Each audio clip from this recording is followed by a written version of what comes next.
네, 이번 순서는 대표 해외 주식들의 일관 성과를 나타낸 순위를 살펴보는 시간입니다. 또 한 가지에 무슨 일이 있었는지 하나하나 짚어드릴 거고요. 저는 순위를 달인 남자 순달람 한종목입니다. 네, 어제는 모처럼 3대 증시가 다 반등에 성공했습니다. 와! 그런데 이걸 좋아해야 하나 싶은데요. SNS 업체 스냅이 실적 발표 후에 실망감으로 30%가량 급락하면서 다른 종목들에게도 타 영향을 준 것인데요. 특히 거시경제적인 환경이 생각보다 더 나쁘다면서 광고 경기에 영향을 준다고 언급한 것인데, 경기가 하락하면 또 많이 줄이는 게 광고다 보니까 경기 침체 이슈가 다시 고개를 들면서 어제의 상승분을 다 되돌린 것 같습니다. 지겨울 정도로 하락 장세가 길어지고 있는데, 그 와중에도 대한민국의 투자자분들께서는 어떤 종목들로서 고군분투하고 계신지 제가 순위를 준비를 해봤습니다. 5월 1일부터 20일까지의 3주간 대한민국 투자자 순매수 상위 종목 지금 바로 나왔습니다. 네. 참고로 이 순위에 있는 ETF는 제가 좀 배제를 하고 종목만으로 구성을 좀 한 겁니다. 자, 여기서는 보면 1위부터 10위까지의 순서인데요. 역시 자주 보이는 종목들이 꽤 많다는 것을 알 수가 있습니다. 테슬라가 역시 또 1위고요. 애플이 2위고, 그리고 굉장한 게 작은 종목인 아이온큐가 3위에 좀 또 등극을 했습니다. 그 뒤로는 엔비디아, 그다음에 유니티 등등이 있는데, 재밌는 점은 전자상거래 테마, 여기 보시면은 다 전자상거래 테마인 거죠. 알 수 있으시죠? 네, 나란히 이렇게 편입이 되어 있습니다. 글로벌 소비 경기에 대해서는 한국 투자자분들께서는 나름 낙관하시는 분들이 많으신 것 같습니다. 그리고 10위에 니콜라가 좀 있는데, 올해 적게나마 좀 차량 인도를 해가고 있지만 주가가 6불 초반대까지 좀 떨어지면서 저가 매수 심리가 발동한 듯 보입니다. 그리고 여기까지만 보여드리기가 좀 아쉬워서요. 더 많은 종목들을 보여드릴 겸 오늘은 11위부터 20위까지 순위도 같이 보여드리겠습니다. 이렇게 확 바뀌었는데, 확실히 순위가 좀 뒤쪽이라 그런지 좀 색다른 종목들이 많이 보입니다. 팔란티어, 그다음에 코인베이스, 루시드, 그다음에 업스타트, 그다음에 플러그 파워 등등 해서 테마도 아주 각양각색인데요. 근데 모두 다 크게 하락한 상황이라는 점은 변동이 없습니다. 또 어제 지수가 반등하긴 했습니다만은 어제는 사실 빅테크 위주의 반등이었죠. 그래서 여기 있는 스몰캡 종목들은 여기 수익률을 가장 오른쪽에 있는 걸 보시면은 그닥 좋은 날은 아니었었습니다. 그렇다면 이렇게 서학개미들이 이번 달에 픽한 20개 종목들이 수익률은 어땠는지 제가 이번에는 이쪽에서 알려드리도록 하겠습니다. 자, 1위 테슬라부터 2위 오픈도어까지 제가 순매수 금액과 이번 달 수익률이 어땠는지 보여드리겠습니다. 여기 딱 떴는데요. 크게 한번 보시겠까요? 네, 보시다시피 정말이지 5월은 침울한 달이라는 것을 보여주고 있습니다. 네, 가정의 달인 5월에서 가정의 평화가 깨질 것 같은 수익률이지 않나라고 생각이 드는데요. 한국인들이 5월 3주간 테슬라를 무려 9,100억 원 넘게 샀었네요. 엄청 많이 사셨는데, 하지만 아쉽게도 이번 달에만 20%가 넘게 하락했다는 점이 뼈아픈 것 같습니다. 물론 다른 종목들도 대부분 두 자릿수 하락을 기록한 상황이긴 하고요. 그리고 오늘 말씀드릴 종목은요, 상장하자마자 굉장히 한국인들로부터 관심을 많이 받았던 종목이죠. 뭔가 또 신비주의가 가득한 기업, 바로 팔란티어입니다. 134억 원가량 이렇게 순매수를 하셨지만 5월 수익률은 23% 하락에 그치고 있습니다. 아쉬운데요. 팔란티어가 약간 또 신비주의라고 제가 말씀을 드렸는데, 제가 이렇게 말씀을 드리는 이유는 생각보다 많은 사람들이 팔란티어가 뭐 하는 기업이야? 이렇게 말씀을 하시는 분들이 꽤 많은 것 같아서입니다. 한마디로 말씀을 드리면 팔란티어는 통합형 인공지능 데이터 솔루션 기업입니다. 이거 크게 같이 보시겠습니다. 여기서 핵심은 통합형이라는 것과 인공지능이라는 것입니다. 인공지능은요, 결국에 핵심은 셀 수 없이 많은 데이터들 속에서 컴퓨터가 알아서 숨겨진 패턴을 식별해서 알고리즘을 만드는 것입니다. 그리고 난 뒤에 그 결과값을 인간이 보기 쉽게 도식화해서 보여주는 시스템인 거죠. 게다가 팔란티어는 통합형 솔루션이기 때문에 이런 시각화된 가공 데이터를 공공 클라우드 환경에서든, 아니면 회사 자체 개별 서버에서든, 아니면 개인용 모바일 기기에서든 다 볼 수 있다는 말입니다. 시스템 통합으로 인해서 호환이 잘 되어 있다는 말입니다. 이렇게 넓은 호환성을 제공하는 인공지능 솔루션 회사는 팔란티어 말고는 다른 회사가 별로 생각나질 않습니다. 팔란티어의 목표는 모든 공공기관과 민간 기업들이 앞으로 사용할 인공지능 기반 운영체제 회사가 되는 것이라고 저는 생각합니다. 마치 대부분의 회사가 컴퓨터에서 윈도우를 쓰고 있듯이 팔란티어의 소프트웨어를 앞으로는 쓰게 만들 것이라는 회사의 포부인 거죠. 그렇다면 이런 인공지능 솔루션을 어떤 데에다가 써먹을 수가 있을까요? 어렵게 생각하실 필요가 전혀 없습니다. 데이터 처리가 필요한 분야에서는 다 활약할 수가 있습니다. 네, 이거 크게 한번 보시면 산업이나 지역을 따지지 않습니다. 여기에 팔란티어가 최근에 달성한 프로젝트를 열거해둔 것인데 제가 필요한 부분은 번역을 해뒀습니다.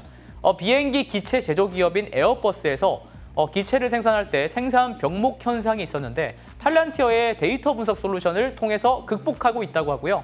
더군다나 최근에 가장 뜨거운 이슈 중 하나는 역시 우크라이나와 러시아의 분쟁 아니겠어요?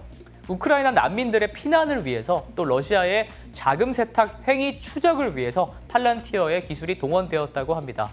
또 자연재해도 대응을 하고 있는데요. 예를 들어서 홍수에 따른 이재민들을 돕기 위해서 날씨 정보와 인구 데이터를 결합을 해가지고 가장 지원이 필요한 지역을 찾고 필요 자원을 배치하는 그런 방식이라고 생각하시면 됩니다. 이런 것들이 다 가능한 이유는 팔란티어의 시스템은 CCTV 영상, 위성 사진, 통신 기록, 은행 계좌, SNS 기록 이런 거의 모든 데이터들을 다 유기적으로 연결을 해서 통합적으로 분석을 할 수 있기 때문에 그렇습니다. 인간이 하나하나 따로따로 그 데이터들을 보게 되면은 놓치기 쉬운, 그러니까 의심스러운 패턴을 인공지능은 잡아낼 수 있다라는 말이 되죠. 그렇다면 주가가 이렇게 좋은 기술인데 그러면 주가는 왜 이렇게 최근에 세차게 빠진 거냐고 비판 가득한 말씀을 하실 수야 당연히 있습니다.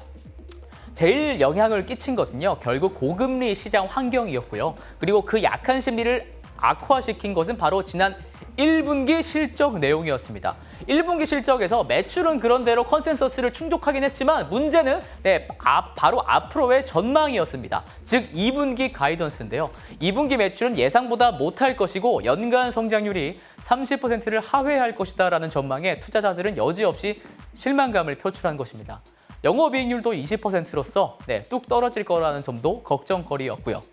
다만 올해 전체적으로 봤을 때는 여전히 영업이익률이 27%를 기록할 것이라는 게 흥미로웠는데요. 오른쪽 빨간색 위 거 보시면 돼요. 영업이익률이 올해 전체적으로 봤을 때는 27%라는 겁니다.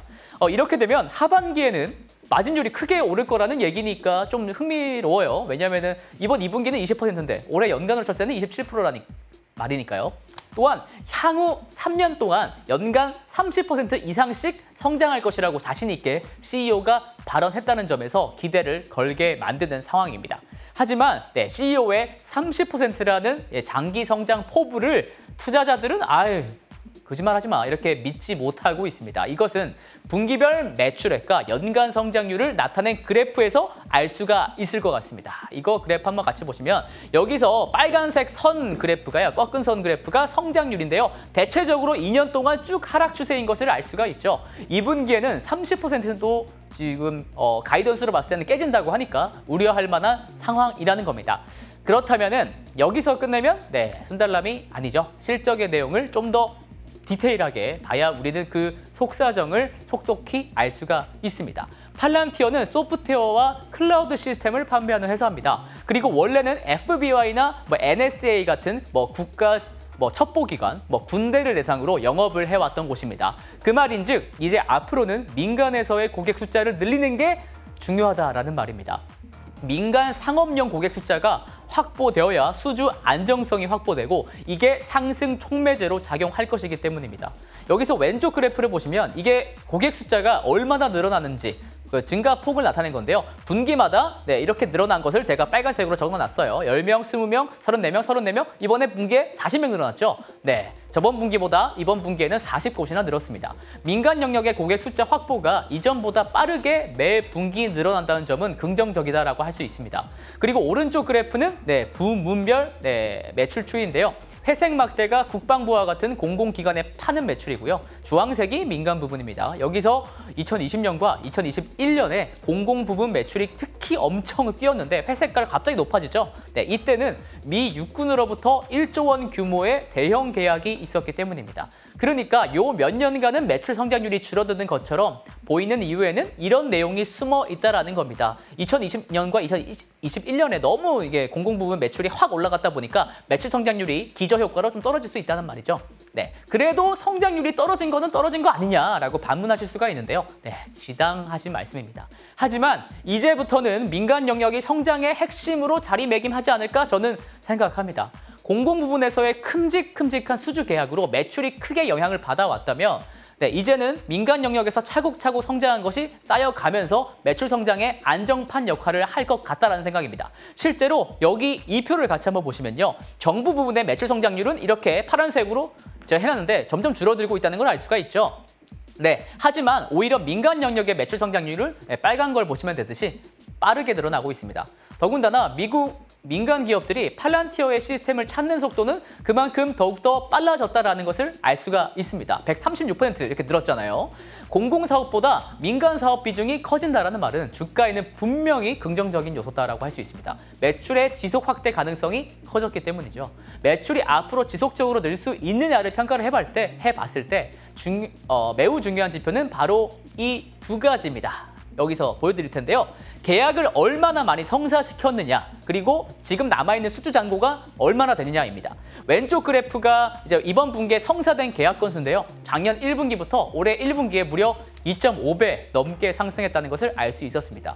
그리고 오른쪽은 수주 잔고인데요. 이 또한 86% 급등하면서 지속 가능성을 일정 정도 증명하고 있다라고 저는 보고 있습니다.